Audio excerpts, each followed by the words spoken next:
Auzubillahi minash-shaytanir-rajim. Bismillahir-rahmanir-rahim. Today we will discuss lesson number 4, which is approaches of community development. First of all, in the previous lecture, when we discussed about the approaches, it means a framework. Framework means roadmap. In order to start any developmental project in a community, definitely the community worker have some kind of framework or some kind of action plan in order to fulfill these developmental projects. So we have process oriented approach to community development. The process development approach in community development is an ongoing project or is an ongoing process. It's not an objective oriented. जब भी हम process oriented approach की बात करते हैं, it means के जो project है वो एक लॉन्ग टर्म प्रोसेस होगा. गोल्स में क्या होता है कि जब आपके पास गोल्स ओरिएंटेड अप्रोच होती है तो गोल हमेशा शॉर्ट टर्म होता है. आप किसी भी कम्युनिटी के अंदर या हम अपनी लाइफ में जब भी हम किसी गोल की बात करते हैं तो वो हमेशा शॉर्ट टर्म होता है. आपकी लाइफ में बहुत सारे गोल्स हो सकते हैं, लेकिन उन गोल्स को अचीव करने के लिए डेफिनेटली आपको एक पूरा का पूरा प्रोसेस है, एक पूरा का पूरा वे है जो आपको तय करना पड़ता है. इसलिए कभी भी ऑब्जेक्टिव ओरिएंटेड अप्रोच नहीं होगी, बल्कि ये प्रोसेस ओरिएंटेड अप्रोच होगी कम्युनिटी डेवलपमेंट में.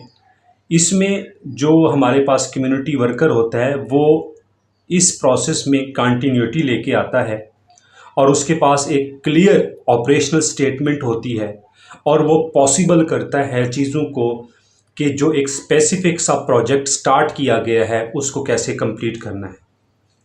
अब इस प्रोसेस ओरिएंटेड अप्रोच में हमारे पास मुख्तलिफ़ किस्म के पॉइंट्स हैं जिसमें हम देखते हैं कि एक कॉमन सेंस ही बात है कि जब भी आप किसी कम्युनिटी के अंदर कोई प्रोजेक्ट स्टार्ट करते हैं तो सबसे पहले आपको उस कम्युनिटी की अंडरस्टैंडिंग होनी चाहिए कि वो कम्युनिटी क्या है, उस कम्युनिटी का कल्चर क्या है, लोगों का थिंकिंग लेवल क्या है.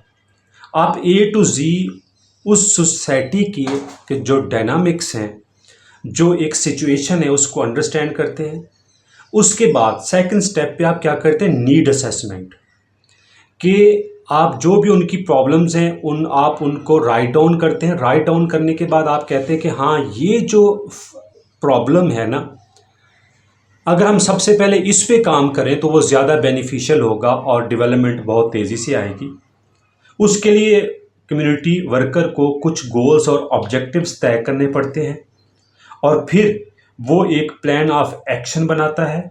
वो प्लान ऑफ एक्शन बनाने के बाद वो अपने प्रोजेक्ट को इम्प्लीमेंट करता है. इम्प्लीमेंट जब प्रोजेक्ट हो जाता है तो एक कांस्टेंट कोऑर्डिनेशन होती है कम्युनिटी वर्कर की और जो कम्युनिटी के लोग होते हैं उनकी, और एट द एंड वो अपने प्रोजेक्ट को एवेल्यूएट कर पाता है. और ये एवेल्यूएशन तब मुमकिन होती है जब कंटिन्यूअस कोऑर्डिनेशन होगी.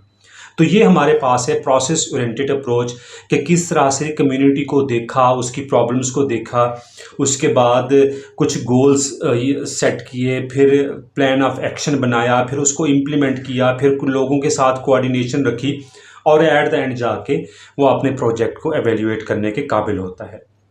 तो इस तरीके से हमारे पास ये प्रोसेस ओरिएंटेड अप्रोच कंप्लीट हो जाती है. फिर है integrated approach to community development. Integrated approach is a comprehensive, multifaceted approach dealing with all aspect of development. आप देखें जिस तरह से मैंने ये एक डायग्राम बनाई है कि कम्युनिटी डेवलपमेंट है, इसमें all aspect of development, education है, हेल्थ है, इकोनॉमिक्स है, इंफ्रास्ट्रक्चर है, इन्वायरमेंटल कंडीशंस है, उसके बाद आपकी गवर्नेंस है, लोगों की पार्टिसिपेशन है और कल्चरल डेवलपमेंट है. इसमें क्या होता है, इसमें सारी चीज़ों को पैरेलल लेके चलना पड़ता है और cooperation between central and local system of development, जो वहाँ पे लोकल सिस्टम ऑफ डेवलपमेंट है जो ऑलरेडी काम कर रहा है, उसके साथ भी और थोड़ा हायर लेवल पे जाके इन सारी चीज़ों के दरमियान एक कोऑपरेशन होती है, एक कोऑर्डिनेशन होती है और सारे के सारे फैक्टर्स इंटीग्रेशन कि सबको एक साथ मिला के आपने काम करना है। इस अप्रोच का सबसे बड़ा फायदा क्या है कि integration leads to decentralisation. Decentralisation mean कि आप जो पावर होती है वो आप लोकल लोगों को ट्रांसफ़र करते हैं, लोगों को एम्पावर करते हैं, and any neglect of one area has a negative impact on the development of other areas। जिस तरह से औरंगी पायलट प्रोजेक्ट था उसमें सारे के सारे इन डेवलपमेंट फैक्टर्स को एक साथ रखा गया था। उसमें क्या होता है कि अगर कोई भी एक फैक्टर, कोई भी एक सेक्टर अगर इग्नोर हो जाए तो वो नेगेटिव इम्पैक्ट होता है ओवरऑल कम्युनिटी की डेवलपमेंट के प्रोजेक्ट पे। उसके बाद हम देखते हैं कि integrated rural development is generally seen a way to improve the community wellbeing in social, economic and environmental terms. कि सोशल होगी, इकोनॉमिक होगी या इन्वायरमेंटल टर्म्स होगी, इसमें कम्युनिटी की वेलबींग देखी जाती है। और साथ साथ हम ये भी देखते हैं कि जो इंटीग्रेटेड हमारे पास अप्रोच है ये बेसिकली रूरल एरियाज़ में बहुत ज़्यादा इसके बेनिफिट्स हैं या ज़्यादा ये इम्प्लीमेंट वहाँ पे की जाती है, क्योंकि ये जो चीज़ है ये सस्टेनेबल डेवलपमेंट की तरफ लेके जाती है। सस्टेनेबल डेवलपमेंट क्या होती है कि ऐसी डेवलपमेंट जिसके जो रिजल्ट्स हैं या जिसके जो आउटकम्स हैं वो डेकेड्स तक चले जाएं। ऐसा नहीं है कि कोई एक प्रोजेक्ट स्टार्ट किया, स्टार्ट करने के बाद 2, 3, 4, 5 साल तक उसके बेनिफिट्स मिले और उसके बाद वो बेनिफिट्स आना बंद हो गए, बल्कि सस्टेनेबल डेवलपमेंट होती है। इसमें लोग खुद से पार्टिसिपेट भी करते हैं और अपने उस प्रोजेक्ट को ओन भी करते हैं और फॉर द लॉन्ग टर्म वो सोसाइटी के बेनिफिट के लिए उसको वो लेके चलते हैं। तो ये हमारे पास है integrated approach to community development. और हमारे पास जो थर्ड नंबर पे है वो है जेंडर इन डेवलपमेंट अप्रोच। अब जेंडर में हम देखते हैं कि हमारी सोसाइटी के अंदर कि socially constructed difference between main and women. हमारी सोसाइटी के अंदर देखें कि किस तरह से जेंडर को एक साइड पे देखा जाता है, ख़ास तौर पे फीमेल के अगर हम उसकी बात करते हैं कि उनके जो एग्जिस्टिंग रूल्स एंड रिलेशंस हैं और creation and affect the class difference on the development. जिस तरह से एक मिथ बनी हुई है कि सम काइंड ऑफ वर्क जो है ना वो फीमेल नहीं कर सकती, लाइक वो इंजीनियरिंग नहीं कर सकती, वो एक अच्छी पायलट नहीं बन सकती, वो एक अच्छी ड्राइवर नहीं बन सकती।